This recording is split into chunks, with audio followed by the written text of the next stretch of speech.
안녕하십니까. 오늘은 원영이정의 명리산책 제155강 내과 질환에 대한 설명을 드리고자 합니다. 내과 질환에는 여러 가지 질환이 있습니다만 오늘 이 시간에는 주로 위장병에 관한 말씀을 드리겠습니다. 우리가 오정육부 중에서 위장에 속하는 것이 토가 됩니다. 그래서 모든 위장병은 이 토를 떠나서는 설명드리기 어려운데요. 이 토일주가 허약하면, 그 토일주가 허약하다는 얘기는 사주 내에, 명조 내에 토일주가 허약하다는 얘기입니다. 그림 토가 약하다고 할 때는 화도 약하다는 얘기가 되겠죠. 화가 화생토를 해줘야 토가 강해지는데 화 또한 약하기 때문에 일주가 허약한 그런 위장을 가지고 있다고 보겠습니다. 그 다음에 두 번째는 토일주가 화토가 너무 태왕에도 문제가 되는 것이죠. 모든 것이 과유불급입니다. 지나쳐서도 안 되고 부족해서도 안 되겠죠.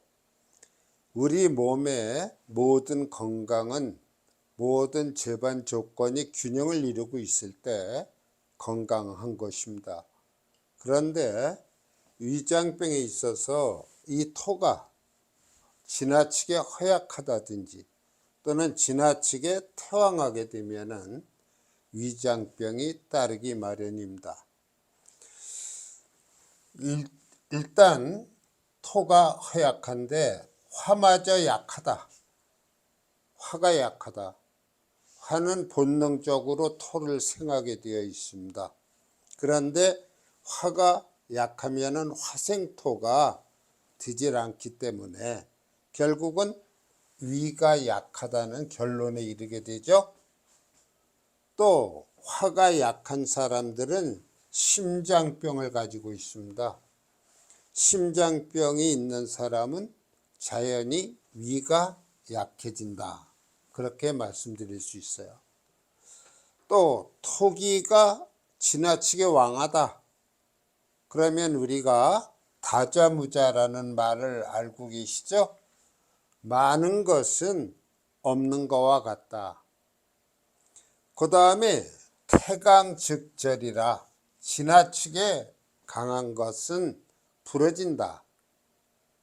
우리가 나뭇가지를 보면 대나무처럼 강하면은 잘 휘질 않아요.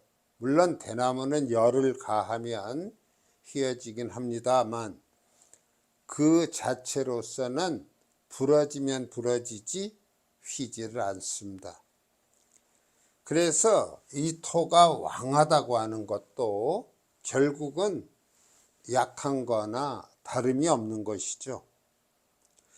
그 다음에 이 토가 위가 되는데 만일에 목이 왕하다. 그러면은 목극토로 극을 받게 되지 않겠습니까? 또 이 목은 신맛을 나타내요. 그래서 어떤 그 산성 역할이 드는데 이 목이 왕하면은 위산이 과다하다.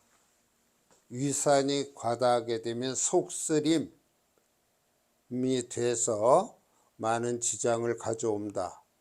그 다음에 조금만 신경을 써도 위장에 병이 생깁니다. 그래서 목을 기준으로 토를 기준으로 해서 목이 왕하게 되면은 위산 과다나 신경성 위장병이 온다는 것이죠. 그 다음에 토를 기준으로 해서 금이 왕하다. 그러면은 그러지 않아도 토가 약한데 금을 생하게 되지 않습니까? 그러면은 이하수라고 해서 위가 아래로 처지는 그러한 현상이 있게 됩니다. 그 다음에 역시 수를 기준으로 해서 토를 기준으로 해서 수가 왕하면 위궤양이 온다. 위에 궤양이 생긴다는 말이죠. 그것은 토가 약한데 수가 왕하면은 수에 의해서 토가 쓸려 내려간다. 토류가 된다. 그래서 위궤양이 철회될 수 있고, 그 다음에 화토가 왕하면 토가 왕해지지 않겠습니까? 화는 토를 생하고 또 토 또한 많으면은 위가 게을러져서 운동을 잘 하려 하지 않습니다. 그래서 위무력증이 온다. 결국은 우리가 위장병이라고 하는 것은 토를 기준으로 해서 화나 목이나 금이나 수가 어떻게 작용하느냐에 따라서 위장병의 종류가 생겨나는 것입니다. 또한 이러한 토의 형충, 그 토에 형충이 걸려 있다. 형이나 충이 걸려 있다. 그럴 때에는 위수술을 받게 되거나 위경련이 갑작스럽게 일어날 수 있다. 굉장히 고통스러운 상태죠. 더 나쁜 것은 토가 태왕하면은 위암이 올 수 있다. 토가 태왕하다는 얘기는 토가 부드럽질 못하고 견고하게 굳어진다는 얘기와 같아요. 토가 다져진다는 얘기죠. 그럴 때 위암이 되는 것이고, 토가 태약하면은 요통이 심하다. 토가 태약하게 되면은 요통이 온다. 요통. 다 연관이 되어 있습니다. 우리가 이 위에 의해서 등이 아플 수도 있고 허리가 아플 수도 있고 여러 가지 부작용이 나타나는 것이죠. 여기 6개의 명조를 예로 제시했습니다. 우선 제일 먼저 이 무토일주입니다.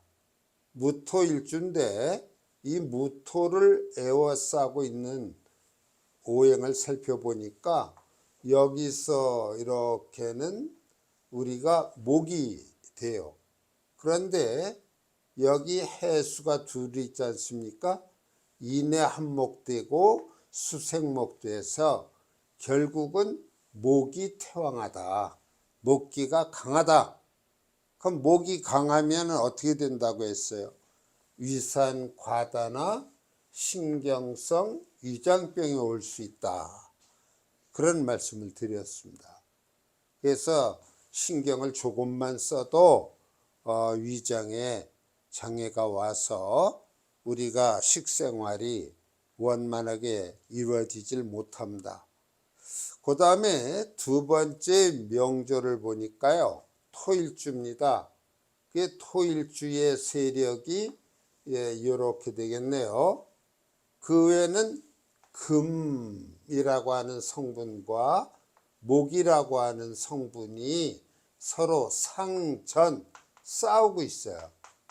이러한 상태에서 금과 목이 다투는 현상에서 죽어나는 것은 토밖에 없습니다. 이 금은 토의 기를 그러잖아도 약한데 설기시키는 형상이 되고, 이 약한 토를 이 목이라고 하는 것은 극을 형상이 돼서 이럴 때에는 우리가 위장병 중에서 어떻게 본다면 위암이라든가 또는 위수술을 받게 되는 그런 상황이 올 수가 있습니다. 또한 세 번째 사주는 무술일주예요. 그 밖에는 개해가 돼서 이 토가 물에 쓸려 내려가는 그러한 수가 아주 왕한 예가 되는데, 이럴 때는 위궤양이 온다. 위궤양이 온다. 그 다음에 여기 기토일주입니다. 이 기토일주가 굉장히 태왕해요. 토가 굉장히 태왕해도 우리는 매우 조심해야 됩니다. 역시 위암의 염려가 많습니다. 또한 다섯 번째 보면 기토일주가 되죠. 이 기토일주를 생해주는 건 옆에 있는 병화 정도가 되겠는데요. 그 외에는 목의 기가 이렇게 강하고요. 수목으로 강합니다. 여기 또 수가 있고요. 그래서 목극토를 받아서 역시 목이 왕하면 위산과다나 신경성 위장병이 염려되고, 그 다음에는 토가 굉장히 강합니다. 이렇게 태왕해요. 토가 태왕하면은 여기 목이라고 하는 신경계통이 문제가 생길 수 있죠. 오히려 목극토하러 갔다가 역극을 당하는 현상이 올 수 있고, 역시 위암 환자의 명조가 되고 있습니다.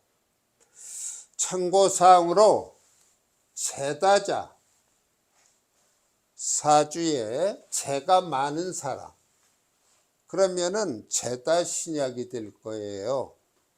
제다신약을 이루고 있는 사주는 위장병에 걸리기 쉽다.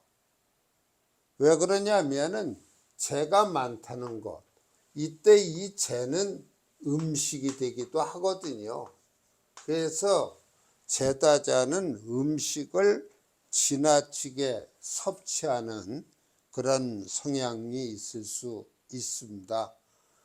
또한 그 식사 시간이라든가 이런 게 불규칙해서 위장에 탈이 오는 경우가 많습니다. 또한 일간이 허약하다.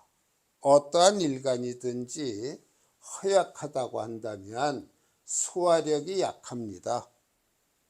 소화력이 약한 사람은 또한 비도 약하게 되어 있어서 배멀미라든지 차멀미라든지 또는 비가 약해서 다양한 음식을 먹기가 어려운 경우가 많습니다. 운에서 토가 들어오는데 그 운에서 토가 형이나 충을 당하게 된다면 역시 위경련이나 수술의 문제가 따르게 됩니다. 위는 오장육부의 근간이라고 해도 과언이 아니에요. 우리가 건강하자면은 잘 먹고 잘 소화시키고 잘 배설해서 건강하게 살아야 되는데, 이 토가 문제가 되면은 사람이 매사에 힘이 없고 무기력해지는 것입니다. 그래서 오늘 이 시간에 내과 질환 중에서 주로 위를 중심으로 해서 말씀을 드렸습니다. 항상 위가 약한 분들은 주의가 필요하고요. 아마 암 중에서도 위암이 큰 비중을 차지하고 있지 않나 하는 생각을 합니다. 자, 오늘 내과 질환에 관한 말씀을 드렸습니다. 좀 도움이 되셨으면 합니다. 오늘 강의 여기서 마칩니다.